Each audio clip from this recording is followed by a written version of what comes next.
Imagínate esto, empiezas con un grupo nuevo, llevas unas semanas entrenando con ellos, construyendo una dinámica, ganándote la confianza de los chavales y un buen día, de repente, un padre se te acerca y te pregunta si quieres que te eche una mano en el día a día del equipo, como delegado, por ejemplo, que él se encargaría del material y a grandes rasgos de labores logísticas. Pues bien, vamos a hablar de esto, introducir a un padre en nuestro cuerpo técnico. ¿Es una buena idea? ¿Es una ayuda? ¿O es el inicio de un problema? Hoy vamos a hablar de uno de los temas más delicados, más reales y más poco hablados del fútbol formativo, incluir a un padre o una madre dentro del cuerpo técnico de tu equipo. No voy a darte una respuesta simple de si sí o si no, lo que voy a hacer es desmenuzar el tema por completo, los beneficios que puede tener, los problemas que casi siempre aparecen, las estrategias para gestionarlo bien si decides hacerlo y al final te contaré mi experiencia personal con esto, que creo que a muchos os va a resultar muy familiar. Así que si eres entrenador de fútbol base o estás pensando en incluir a un padre en tu cuerpo técnico, quédate porque este vídeo es para ti. Antes de entrar en materia, quiero que entiendas por qué este tema es más complicado de lo que parece a simple vista.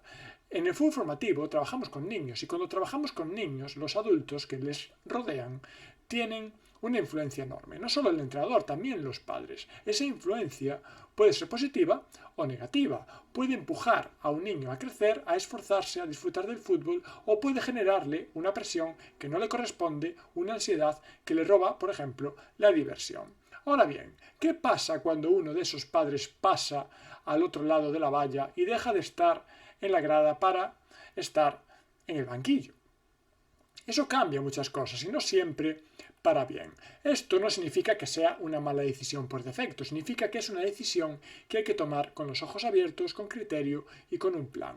Y de eso trata este episodio. Vamos a empezar por entender quién es ese padre. Porque no todos los padres que quieren meterse en el cuerpo técnico lo hacen por las mismas razones. Y conocer su motivación es clave para saber si es una buena idea. Hay padres que se ofrecen porque genuinamente quieren ayudar al equipo. Ven que el entrenador va solo, que hay mucho trabajo logístico, que se puede hacer más y quieren arrimar el hombro. Hay otros que se ofrecen porque quieren estar cerca de su hijo, lo hacen con buena intención, pero en el fondo es un deseo de control y de protección que puede interferir con tu trabajo como entrenador. Y hay otros, los menos, que se ofrecen porque quieren tener influencia sobre las alineaciones, sobre los minutos que juega su hijo, sobre la dirección del equipo. Ese perfil es el más peligroso y el que más problemas genera. El problema es que al principio todos parecen el primer tipo de padre, todos vienen con buena cara, con buenas palabras y con las mejores intenciones del mundo, y tú como entrenador tienes que aprender a distinguirlos, porque no siempre es evidente desde el principio. ¿Y cómo los distingues? Eso te lo explico en el bloque de estrategias que hablaremos después, pero antes vamos a ver qué puede aportar realmente un padre en el cuerpo técnico cuando las cosas se hacen bien. Empecemos por lo bueno, que también lo hay, y mucho. Lo primero, el compromiso y la disponibilidad. Un padre que se incorpora al cuerpo técnico suele tener un nivel de implicación muy alto. No cobra nada, está ahí porque quiere, y eso, en el fútbol base, donde los recursos son escasos, tiene un valor real. Ese compromiso se traduce en cosas muy concretas, por ejemplo, organizar desplazamientos, gestionar el material, comunicarse con las familias, coordinar eventos, tareas que al entrenador le quitan tiempo y energía mental, tareas que, si alguien de confianza las asume, te permite centrarte en lo que realmente importa, que es entrenar. Lo segundo es el conocimiento de los jugadores. Un padre que lleva años viendo crecer a esos niños tiene una información que tú no tienes. Sabe cómo reacciona cada uno cuando las cosas se ponen difíciles. Conoce sus familias, sus circunstancias, sus inseguridades, sabe quién necesita un abrazo y quién necesita un toque de atención. Si eso se canaliza bien, si ese conocimiento se pone al servicio del equipo y no de intereses particulares, puede ser un activo brutal. Lo tercero es la conexión con la comunidad. Cuando un padre participa activamente en el cuerpo técnico, algo cambia en la dinámica de las familias. Hay más confianza, más cercanía, más sensación de que esto es un proyecto compartido y otros padres se sienten más cerca del club. Se implican más, aportan más y eso crea un ecosistema mucho más sano alrededor del equipo. Y por último, lo cuarto es que dependiendo del perfil del padre, puede aportar habilidades o contactos que tú no tienes. conoce a alguien que puede conseguir material a mejor precio, tiene experiencia en comunicación y puede gestionar el grupo de padres, sabe de nutrición y de primeros auxilios. Son recursos que en el fútbol base normalmente no existen y tenerlos, aunque sea de forma informal, marca una diferencia. Hasta aquí todo suena bien. Pero ahora llegamos a donde la cosa se complica, porque estos beneficios, que son reales, normalmente tienen condiciones y cuando esas condiciones no se cumplen, los problemas que genera incluir a un padre son mucho mayores que los beneficios. Vamos a verlos. El problema número 1, que es el más frecuente y el más dañino, se llama favoritismo.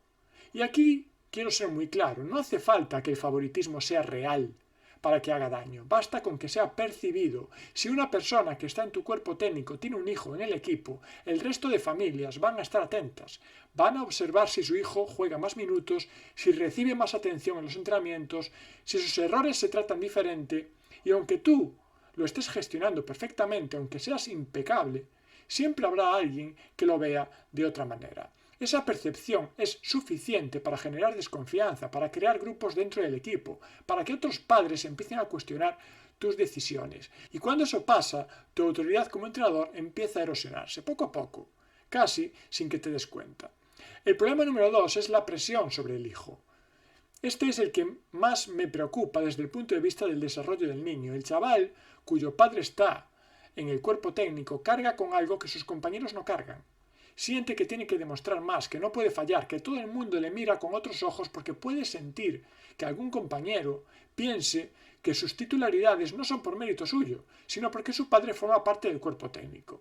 Y ese peso invisible afecta a su rendimiento, a su disfrute, a su relación con el fútbol. Y muchas veces ese niño acaba disfrutando menos que el resto precisamente por algo que en teoría debería ser una ventaja.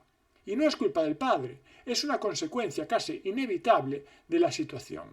El problema número 3 son los límites difusos. Esta persona que hemos introducido en nuestro cuerpo técnico, cuando habla, lo hace como miembro del equipo o lo hace como padre.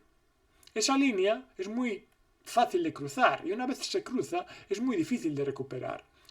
Un ejemplo sencillo. Estás tomando una decisión táctica con la que ese padre no está de acuerdo, ¿qué puede pasar? Si lo gestionas como técnico, pues lo hablas con él y si él pues también lo gestiona como parte del equipo, pues lo habla contigo en privado, con respeto y dentro del contexto profesional, pero si lo gestiona como padre, quizás reaccione emocionalmente en el momento y lo que es peor, delante de los propios jugadores. Nunca sabes cómo puede reaccionar con ciertas decisiones que tomes con su hijo. Esa diferencia lo cambia todo y no todo el mundo tiene la madurez o la formación para mantener esa separación de forma consistente. Y el problema número 4 es la falta de formación técnica. Tener ganas no es suficiente. El fútbol formativo tiene una metodología, unos principios pedagógicos, una forma de tratar a los niños que no es intuitiva. No todo el mundo la conoce. Por el hecho de haber jugado al fútbol o de tener un hijo en un equipo, eso no te valida para ser entrenador. Un padre sin formación puede hacer cosas bien intencionadas, pero que van en contra del desarrollo del niño. Puede presionar cuando hay que dar espacio, puede corregir cuando hay que dejar errar. Puede hablar cuando hay que escuchar. Y eso tiene consecuencias reales sobre los jugadores. Entonces, con todo esto que tenemos encima de la mesa, la pregunta es, ¿qué hacemos? Si tienes un padre que quiere ayudar, que tiene buena actitud, que parece el perfil adecuado, ¿lo incluyes o no lo incluyes? La respuesta depende de cómo lo gestiones. Si hay 5 claves que marcan la diferencia entre que funcione y que explote todo por los aires. La clave número 1 es que es importante definir el rol desde el primer día. Antes de que ese padre pise por primera vez el campo como parte del cuerpo técnico, tenemos que tener muy claro qué hace y qué no hace. ¿Es delegado, segundo entrenador, ayudante logístico? Ponle nombre a la función, define los límites y comunícaselos con claridad, sin ambigüedad. Si hace falta, ponlo por escrito. Un acuerdo simple, informal, pero explícito. Puede parecer excesivo, pero te ahorra conversaciones muy incómodas más adelante. Clave 2. Dale formación adecuada. Si va a estar en el banquillo, tiene que entender cómo funciona el fútbol formativo. Los valores, la metodología, el trato con los niños. Anímale a que haga cursos, por ejemplo, que asista a charlas, que lea, que se forme. No para que sea un entrenador experto de la noche a la mañana, sino para que comparta contigo un marco común de referencia. Eso facilita muchísimo la convivencia y reduce los malentendidos. Tercera clave, establece canales de comunicación claros. ¿Cómo y cuándo os reunís para hablar del equipo? ¿Qué pasa cuando hay un desacuerdo? ¿Cómo se comunica con otros padres? Estos canales tienen que estar definidos de antemano, porque cuando surgen los problemas, y surgirán, no es el momento de improvisar. Reuniones regulares, conversaciones honestas, feedback constructivo. Si algo no funciona, hay que decirlo pronto. Los problemas que no se nombran crecen solos. La cuarta clave es separar los roles con firmeza. En el campo forma parte del cuerpo técnico y fuera del campo es padre. Esto tiene que ser una norma no negociable y tienes que ser tú, como entrenador principal, quien haga esa norma que se cumpla, porque si no la cumples tú, nadie la va a cumplir. Si en un entrenamiento ese padre empieza a intervenir en aspectos que no le corresponden, córtalo, con educación pero con firmeza. En ese momento, en ese espacio, hay un rol definido y ese rol tiene límites. Y por último, la última clave es que debemos evaluar y ajustar. No tienes que tomar una decisión definitiva para siempre. Puedes incorporar a ese padre con un periodo de prueba, observar cómo funciona, recibir feedback de los jugadores y de otras familias y ajustar en función de lo que veas. Si funciona, perfecto. Si no funciona, tienes que ser capaz de hacer un cambio antes de que el problema sea mayor. Esa capacidad de ajuste, de no quedarte atrapado en una decisión por compromiso o por miedo al conflicto, es una de las cosas que distingue a un buen entrenador. Y ahora te voy a contar lo que viví yo, porque creo que ilustra muy bien todo lo que hemos hablado hasta aquí. Yo tuve, durante varios años, a un padre como delegado del equipo. Una persona con muy buena actitud, comprometida, disponible, discreta, ayudaba con los viajes, entregaba las fichas al árbitro, gestionaba el material. Durante los entrenamientos, él mismo se colocaba fuera del campo, no intervenía, no daba instrucciones, cumplía su rol sin pasarse. Sobre el papel era el caso ideal, y aún así, había algo que nunca terminaba de desaparecer del todo, una mirada diferente de algunos padres cuando su hijo fallaba, una pequeña tensión en ciertos momentos que era difícil de identificar pero que estaba ahí, una sensación de que por mucho que lo gestionásemos bien, la situación generaba una dinámica que no habría existido sin ella. Y eso me hizo reflexionar mucho, no sobre si ese padre lo estaba haciendo mal, porque no lo estaba haciendo mal, sino sobre si la situación en sí misma, independientemente de cómo se gestione, siempre lleva consigo una carga. No tengo una conclusión definitiva sobre eso, pero sí tengo una pregunta que me hago siempre que me enfrento a este tipo de decisiones, y es la pregunta con la que quiero cerrar este episodio. La pregunta es la siguiente: ¿esto beneficia a los jugadores o beneficia a los adultos? Porque en el fútbol formativo, esa pregunta lo filtra todo. Si incluir a ese padre en el cuerpo técnico suma a desarrollar, al bienestar, a la experiencia de los niños, entonces tiene sentido. Vale la pena el esfuerzo, la gestión y la complejidad. Pero si lo que hace es satisfacer la necesidad de un adulto de estar cerca, de controlar, de tener influencia, entonces no. No porque ese padre sea mala persona, sino porque el fútbol base no es el lugar para eso. El fútbol base es el lugar donde los niños aprenden a competir, a equivocarse, a superarse, a trabajar en equipo. Y nosotros, los entrenadores, estamos ahí para facilitarlo, no para complicarlo. Esa brújula, el bienestar y el desarrollo de los jugadores tiene que guiar cada decisión que tomamos, incluida esta. Así que nada, si este vídeo te ha hecho pensar, si has vivido algo parecido, si tienes una opinión sobre el tema, déjamelo en comentarios, porque me encanta leeros y aprender de vuestras experiencias. Y si todavía no estáis suscritos al canal, este es el momento para hacerlo, porque la idea es hacer muchos vídeos de este tipo. Así que si os gustan, darle like y dejad en comentarios propuestas para vídeos futuros. Nos vemos en el próximo. Un abrazo. Chao, chao.